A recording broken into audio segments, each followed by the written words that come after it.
الحمد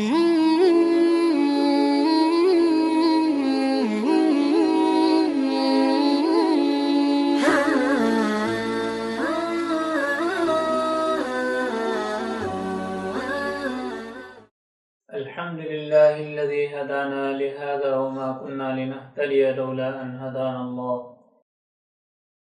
وأصلي وأسلم على سيد الأنبياء محمد وآله وصحبه أجمعين أما بعد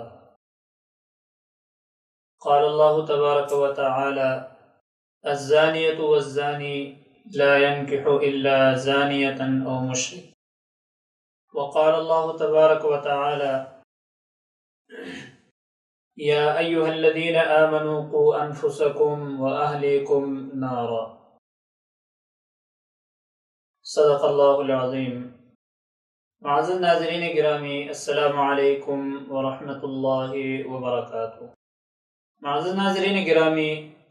اسلام میں تربیت اولاد کے وسائل اور اس کے ذرائع، اس موضوع پر تفصیلاً کئی پروگرام آپ کے سامنے خدمت میں عرض کر چکے ہیں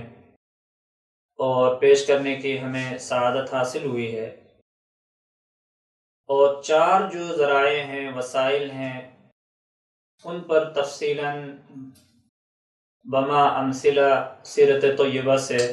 آپ نے سن لیا ہے، دیکھ لیا ہے۔ آج کے اس پروگرام میں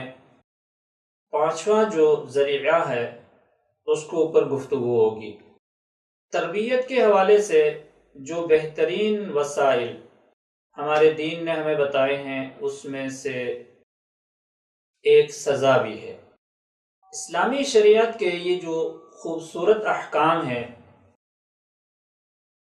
اور ان کے نفاذ کا یہ جو عمل ہے،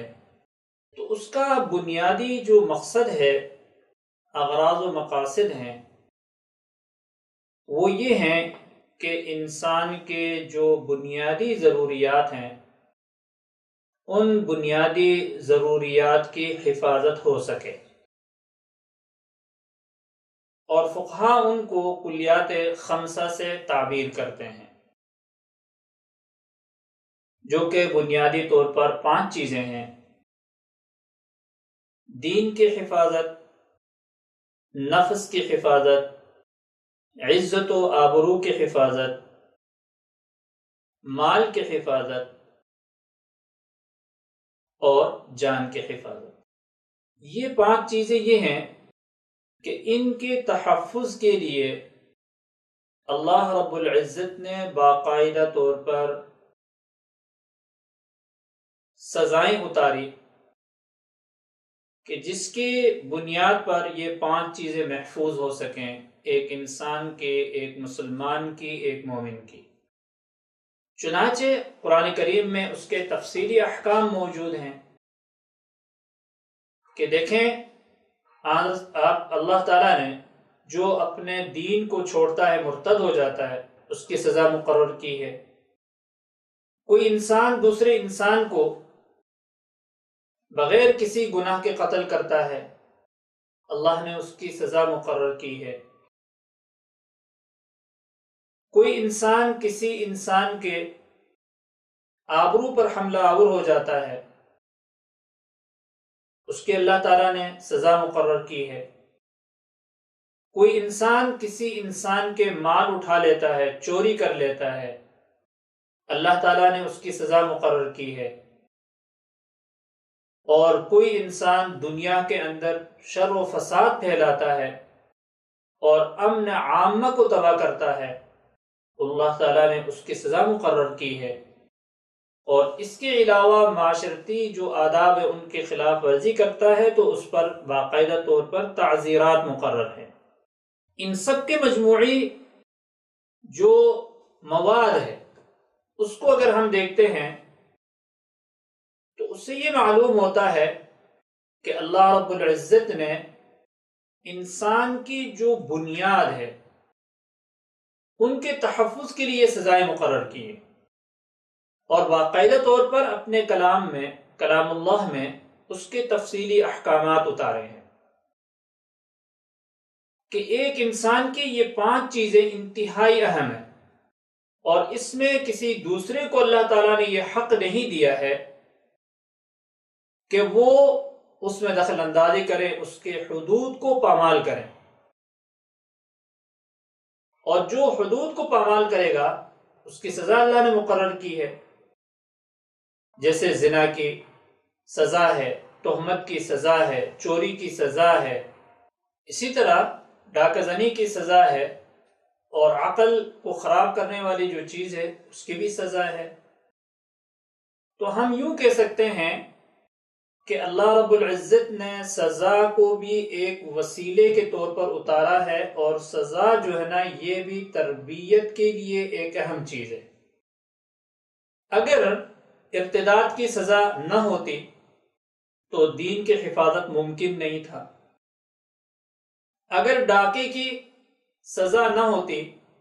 کہ ہاتھ پاؤں کاٹنے ہیں تو مال کے یعنی اس کے شر و فساد سے لوگ محفوظ نہ ہوتے، اگر چوری کی سزا نہ ہوتی تو مال ہمارا محفوظ نہ ہوتا، اگر شراب پینے پر سزا نہ ہوتی تو ہمارے عقل محفوظ نہیں ہو سکتی ہے، اور اگر حد قذف تہمت کی سزا نہ ہوتی تو عزت و آبرو ہمارے محفوظ نہیں ہو سکتی تھی، اور اگر قتل کی سزا نہ ہوتی تو ہمارے نفس کی حفاظت ممکن ہی نہیں تھی۔ تو اللہ رب العزت نے ہمارے دین کے حفاظت کے لیے، ہماری جان کے حفاظت کے لیے، ہمارے مال کی حفاظت کے لیے، ہمارے آبرو کی حفاظت کے لیے، ہمارے عقل کی حفاظت کے لیے سزائیں اتاری، اور ان سزاؤں نے کیا کیا؟ ان تمام چیزوں کو محفوظ کر دیا۔ اور آج یہ پانچوں کی پانچوں چیزیں ہمارے محفوظ نہیں ہیں، اس کی وجہ یہ ہے کہ ان سزاؤں کا اجرا نہیں ہے ہمارے ملک کے اندر، کہ اگر کوئی دین کو چھوڑتا ہے تو اس پر سزا نہیں ہے، اس لیے ہمارا دین محفوظ نہیں ہے۔ اسی طرح اگر کوئی تہمت لگاتا کسی پاک دامن مرد عورت پر، اس کو سزا ہوتی، تو آج کوئی کسی ماں بہن پر آواز نہیں کستا، اس کے عزت کو پامال نہیں کرتا اگر اس پر سزا ہوتی۔ اگر چور کو آج سزا دی جاتی تو کبھی بھی آپ کا جو ہے نا مال چوری نہ ہوتا، اس پر ڈاکے نہیں پڑتے، دن داڑے ڈاکے پڑ رہے ہیں۔ اور اگر شراب پر پابندی ہوتی، سزا ہوتی، تو عقل ہمارے محفوظ ہو جاتی۔ ہمارے معاشرے کے کتنے لوگ برباد ہو رہے ہیں، ان کی عقلیں برباد ہو رہی ہیں شراب پی پی کر کے، اس وجہ سے ہو رہی ہے کہ ان کو شراب کی سزا نہیں مل رہی ہے۔ تو اللہ رب العزت نے یہ جو تعزیرات اور حدود اللہ مقرر کیے ہیں، تو یہ بھی تربیت کی ایک اہم وسیلہ ہے اور ذریعہ ہے۔ لیکن ان تمام چیزوں کے اندر بچوں کو اللہ رب العزت نے مستثنی رکھا ہے، اور مجنونوں کو اللہ رب العزت نے مستثنی کیا اس میں سے۔ کیوں؟ کہ دیکھیں، بچوں کے لیے اللہ تعالیٰ نے تربیت کا ایک اور طریقہ سکھایا ہے، اور وہ طریقہ یہ ہے کہ یہ جو 5 چیزیں ہیں، حرمت والی 5 چیزیں ہیں، اس کی تعلیم شروع سے ہی ہمارے بچے کے سامنے ہونی چاہیے، اور والدین کا یہ فرض بنتا ہے کہ وہ اپنے بچوں کے بتائیں کہ ہمارے دین میں، بلکہ انسانیت کے دین کے اندر اللہ تعالیٰ نے زنا کو حرام قرار دیا ہے، اور ہمارے دین نے چوری کو حرام قرار دیا ہے، ہمارے دین نے ڈاکے کو حرام قرار دیا ہے، ہمارے دین میں یہ بتایا گیا ہے کہ کسی پر تہمت لگانا بہت بڑا گناہ ہے، اور ہمارے دین نے شراب کو حرام قرار دیا ہے۔ تعلیم اس کو شروع سے دیں۔ لیکن اگر بچے سے اس طرح کی کوتاہی ہوتی ہے تو اس پر حد جاری نہیں ہوتی ہے، کیونکہ وہ مکلف نہیں ہے، تو اس کے لیے اللہ رب العزت نے یہ فرمایا ہے کہ ان کو سمجھاؤ، اور آسانی کے ساتھ ان کو سمجھاؤ۔ یسروا ولا تعسروا، بشروا ولا تنفروا، کہ آسان طریقے سے اپنے بچوں کو حدود اللہ کی تعلیم دو، اور سختی نہ کرو ان کو اوپر۔ اور فرمایا کہ بھائی کہ ان کو ہر چیز کا علم ہونے چاہیے کہ یہ چیز ہمارے دین میں حرام ہے، اور ان کی انتہائی جو ہے نا اللہ رب العزت کے دین کے اندر اللہ کے نبی نے اس سے منع فرمایا ہے۔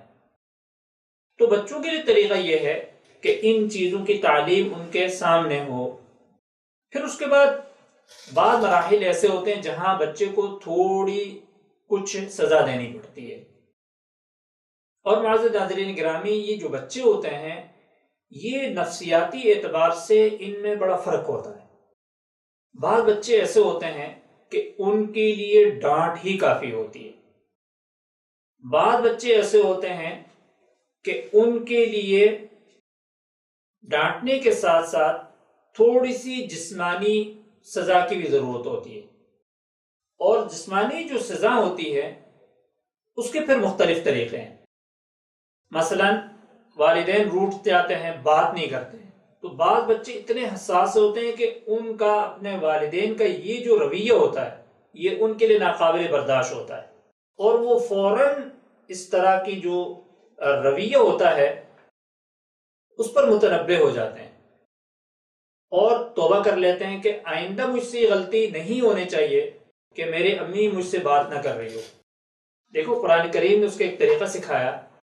جہاں مرد اور عورت کے معاملات خراب ہو جائے، تو فرمایا کہ بیوی کی اصلاح کا طریقہ کیا ہے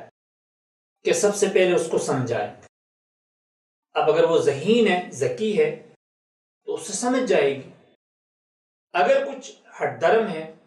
تو فرمایا کہ اس سے بستر کو علیحدہ کر دو، کہ شوہر کا اس سے علیحدہ ہونا،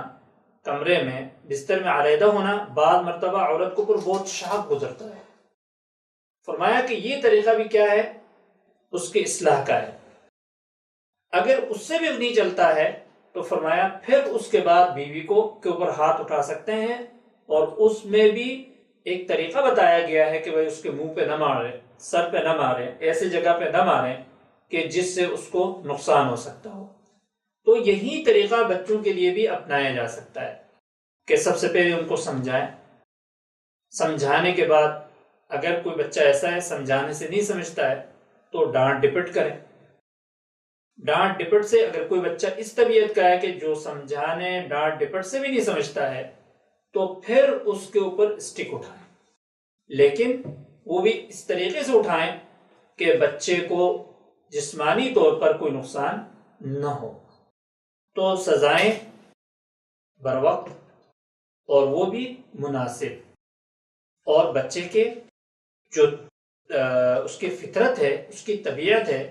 اس کے مطابق تجویز کر لینے چاہیے۔ اور بعض مرتبہ تو ایسا ہوتا ہے درندوں کی طرح مارتے ہیں، تو اللہ تعالیٰ نے ہمیں قصائی نہیں بنایا بھائی۔ ہمارے دین کا جو طریقہ ہے وہ افہام و تفہیم کا ہے کہ سب سے پہلے بچے کو افہام و تفہیم کے ذریعے سے اس کو سمجھائیں، اس کی بات کو سنیں، ٹھیک ہے۔ بعض مرتبہ ایسا ہوتا ہے کہ والدین بچوں کے بات تک نہیں سنتے ہیں، اور جیسے بلایا اندر آیا اور پیٹنا شروع ہو گئے۔ اس سے منفی اثرات پڑتے ہیں۔ طریقہ کار یہ ہے کہ سب سے پہلے بچے سے سنیں، اس سے پوچھیں کہ یہ کام کیوں ہوا۔ بچہ اس کی وجہ پوچھے گا اور اس کے اس اسباب کو آپ تلاش کریں کہ جس سبب کے بنا پر بچے سے یہ غلطی ہوئی۔ اگر اس سبب